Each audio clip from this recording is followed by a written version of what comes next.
Hello viewers, আজকে আমি আপনাদেরকে দেখাবো কিভাবে আপনারা প্রবাসী অ্যাপসে গিয়ে বিএমএটি রেজিস্ট্রেশন করবেন। আপনারা অবশ্যই বিদেশে চাকরি আবেদন করতে গেলে কিন্তু বিএমএটি সার্টিফিকেট লাগবে এবং বিএমএটি যে স্মার্ট কার্ডটি দেওয়া হয় একটি রেজিস্ট্রেশন কার্ড, সেই কার্ডটি কিন্তু অবশ্যই লাগবে। আগে আপনারা বিএমএটি রেজিস্ট্রেশন করে নেবেন প্রবাসী অ্যাপসে গিয়ে, তারপর আপনি ঘরে বসে কিন্তু বিদেশের যে কোনো চাকরিতে আপনি আবেদন করতে পারবেন ঘরে বসে। এবং বিএমইটি এই আবেদন করতে গেলে কিন্তু 300 টাকা ফিস লাগে, সরকারি ফিস। সেই ফিসটা আপনার বিকাশের মাধ্যমে দিতে পারবেন বা নগদের মাধ্যমে কিন্তু পে করতে পারবেন। তাহলে আপনারা ঘরে বসে যদি আপনারা চাকরি আবেদন করতে চান বিদেশে, তাহলে কিন্তু প্রথমেই আপনারা আগে বিএমএটি প্রবাসী অ্যাপসে গিয়ে বিএমএটি যে রেজিস্ট্রেশনটি এইটা সম্পন্ন করে নেবেন। তারপর আপনারা বিদেশের যে কোনো চাকরিতে আপনারা কিন্তু ঘরে বসে আবেদন করতে পারবেন। তাহলে চলুন দেখিয়ে দিই আপনাদেরকে কিভাবে আপনারা বিএমএটি প্রবাসী অ্যাপসে গিয়ে বিএমএটি আবেদন করবেন এবং রেজিস্ট্রেশন করবেন এবং কিভাবে 300 টাকা ফিস দিয়ে আপনারা রেজিস্ট্রেশনটা সম্পন্ন করবেন। চলুন, আপনারা প্রথমে ডাউনলোড করে নেবেন প্রবাসী অ্যাপসটি প্লে স্টোর থেকে। অ্যাপসটি ডাউনলোড করার পর আপনারা প্রবাসী অ্যাপসের মূল হোম পেজে চলে আসবেন। তারপর এখান থেকে আপনারা অ্যাপসটি রেজিস্ট্রেশন করে নেবেন। রেজিস্ট্রেশনের সম্পূর্ণ ধাপগুলো আমি এখানে দেখিয়ে দিচ্ছি আপনাদেরকে। দেখুন, আপনি কোন দেশে যেতে ইচ্ছুক এই দেশগুলো আপনি সিলেক্ট করে নিতে পারেন প্রথমেই। তারপর আপনার অবশ্যই পাসপোর্টটি লাগবে। পাসপোর্টের কপি আপনারা এখানে দিতে হবে। দেওয়ার পর এখানে আপনারা প্রথমেই আপনার নামটি বসিয়ে দিবেন। আপনারা অ্যাপসটি রেজিস্ট্রেশন করতে হলে প্রথমে আপনার নাম লাগবে, সম্পূর্ণ নাম যেটা আপনার পাসপোর্টে দেওয়া। তারপর জেলা আপনার সিলেক্ট করতে হবে, আপনি কোন জেলার বাসিন্দা। তারপর আপনার জন্ম তারিখটা দিতে হবে। জন্ম তারিখ পাসপোর্টটি স্ক্যান করে দেওয়ার সাথে সাথে কিন্তু আপনার জন্ম তারিখ, তারপর আপনার এনআইডি কার্ডের নাম্বার সম্পূর্ণ কিছু অটোমেটিকলি কিন্তু বসে যাবে এখানে। তারপর আপনার পিতার নাম, মাতার নাম, এখানে আমি আমার পিতার নাম তারপর মাতার নাম দিতে হবে। এখানে ধাপে ধাপে কিন্তু ধাপগুলো অনুসরণ করে তারপর আপনারা রেজিস্ট্রেশন করবেন আমার ভিডিওটা দেখে। এখানে মাতার নাম দেবেন, তারপর আপনার বিবাহিত অবস্থা, অবিবাহিত। তারপর এখান থেকে আপনি ধর্মটা আপনার অবশ্যই লাগবে, এখানে আপনার ধর্ম সিলেক্ট করে নেবেন। তারপর এখান থেকে আপনি আপনার উচ্চতাটা দিয়ে দেবেন। তারপর ওজন, আপনার ওয়েট এখান থেকে দিয়ে দিলাম আমি। তারপর পরবর্তী ধাপে আমি ক্লিক করে দেব। পরবর্তী ধাপে ক্লিক করার পর এখানে থেকে আপনার মোবাইল নাম্বারটি লাগবে। মোবাইল নাম্বার কিন্তু অটোমেটিকলি কিন্তু বসে যাবে আপনার পাসপোর্টটি স্ক্যান করে দেওয়ার পর। তারপর এখানে ইমেলটা দিতে হবে, আপনার একটা ইমেল। তারপর আপনার জেলা, স্থায়ী ঠিকানাটি জেলা। তারপর উপজেলা, আপনার উপজেলাটা দিয়ে দেবেন। তারপর আপনার ইউনিয়ন পরিষদ, আপনার ইউনিয়নের নাম লাগবে। তারপর এখান থেকে আপনার গ্রামের নাম দিয়ে দেবেন। গ্রামের নাম অবশ্যই লাগবে, গ্রামের নামটাই লিখে দেবেন। আমি আমার গ্রামের নামটাই দিয়ে দিলাম। তারপর এখান থেকে আপনার বাড়ির নাম বা নাম্বার দিতে পারেন। আপনি যদি টাউনে থাকেন তাহলে বাসার নাম্বার, বা গ্রামে থাকলে বাড়ির নাম।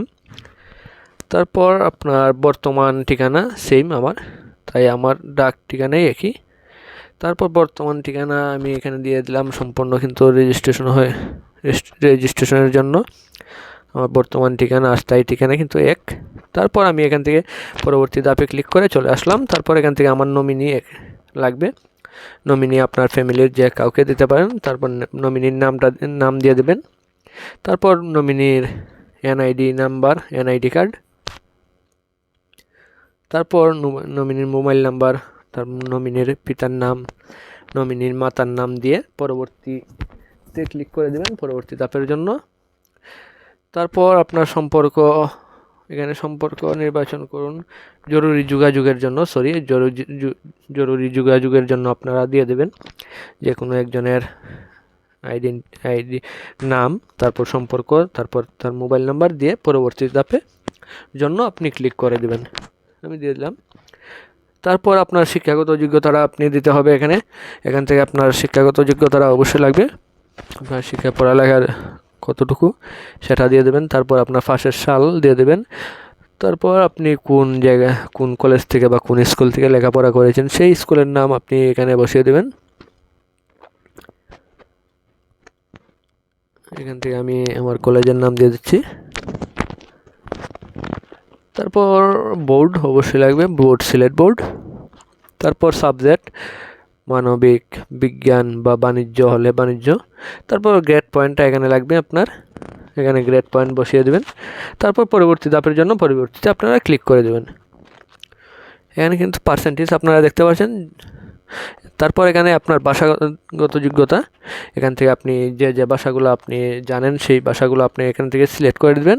এখানে বাংলা দিলাম আমি, তার মৌখিক ভাষা দিলাম মাতৃভাষা, তারপর লিখিত দক্ষতা মাতৃভাষা।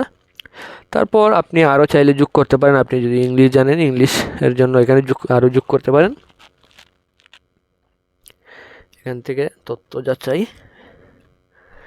করণে এখানে দেখতে পাচ্ছেন আপনারা, এখানে কিন্তু আমি সাবমিট করে দিলাম। সাবমিট করে দেওয়ার পর এখান থেকে আপনারা দেখতে পাচ্ছেন এখানে কিন্তু পেন্ডিং অবস্থায় রয়েছে।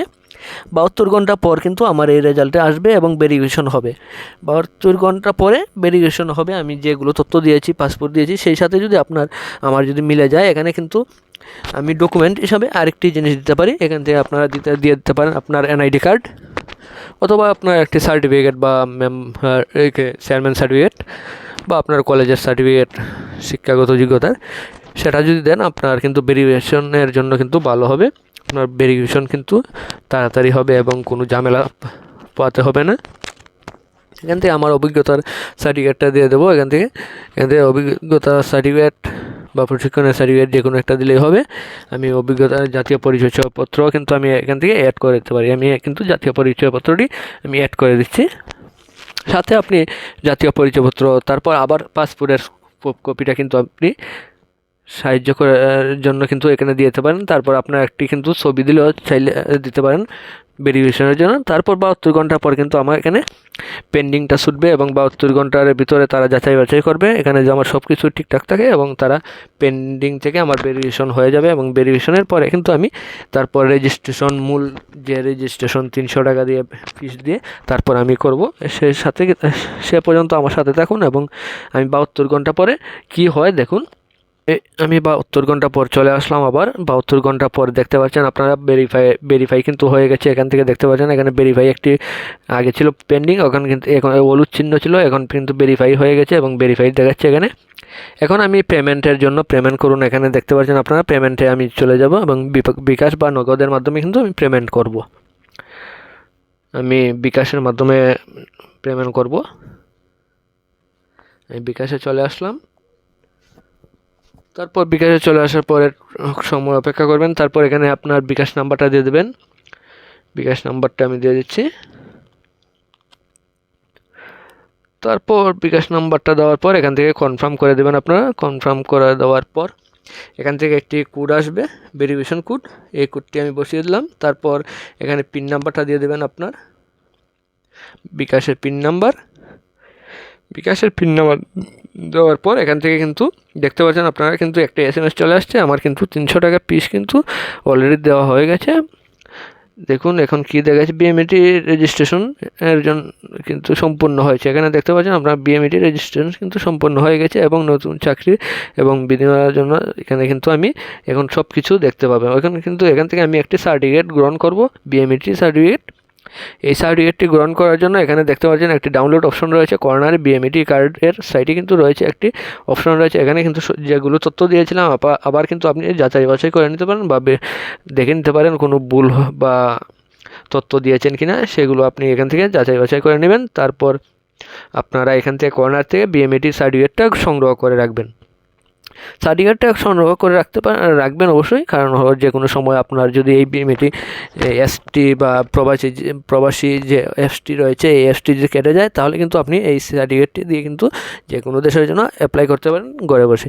আর এই ST যদি থাকে আপনি কিন্তু নিজে কিন্তু অ্যাপ্লাই করতে পারবেন যে কোনো দেশের জন্য। আপনি আর কোনো কিন্তু দালাল বা এজেন্সির দ্বারা যাওয়া লাগবে না। এখান থেকে কিন্তু আপনি যদি এই STর মাধ্যমে কিন্তু সরকারি মারফতে কিন্তু আপনি অ্যাপ্লাই করতে পারবেন। এবং যে সময় আপনার যদি ভাগ্য ভালো থাকে তাহলে কিন্তু আপনার যদি ভাগ্য ভালো থাকে তাহলে কিন্তু আপনার লেগেও যেতে পারে লটারির মতো কিন্তু এই জিনিসটি। এখান থেকে কিন্তু দেখতে পাচ্ছেন চাকরি খুঁজুন, এখানে যদি আসেন, এখানে যদি আপনি যে কোনো দেখেন, এখানে কিন্তু শত শত চাকরির অফারগুলো রয়েছে যে কোনো দেশগুলোতে, বিভিন্ন দেশগুলোতে। আপনারা কিন্তু এখান থেকে সরাসরি অ্যাপ্লাই করতে পারেন, অ্যাপ্লাই করে রাখতে পারেন। যে কোনো সময় কিন্তু এগুলো কিন্তু রেজাল্ট আউট হবে এবং আপনাকে কিন্তু মেল বা মোবাইল নাম্বারে কিন্তু আপনার রেজাল্টটি জানিয়ে দেওয়া হবে, বা এখানে কিন্তু এই অ্যাপসের মাধ্যমে কিন্তু নোটিফিকেশনের মাধ্যমে কিন্তু আপনি জানতে পারবেন। আর এই ছিল আজকের এই বিএমএটি, কীভাবে আপনারা বিএমএটি অ্যাপস বা প্রবাসী অ্যাপসে গিয়ে বিএমএটি রেজিস্ট্রেশন করবেন এবং আপনি কীভাবে চাকরির জন্য অ্যাপ্লাই করবেন।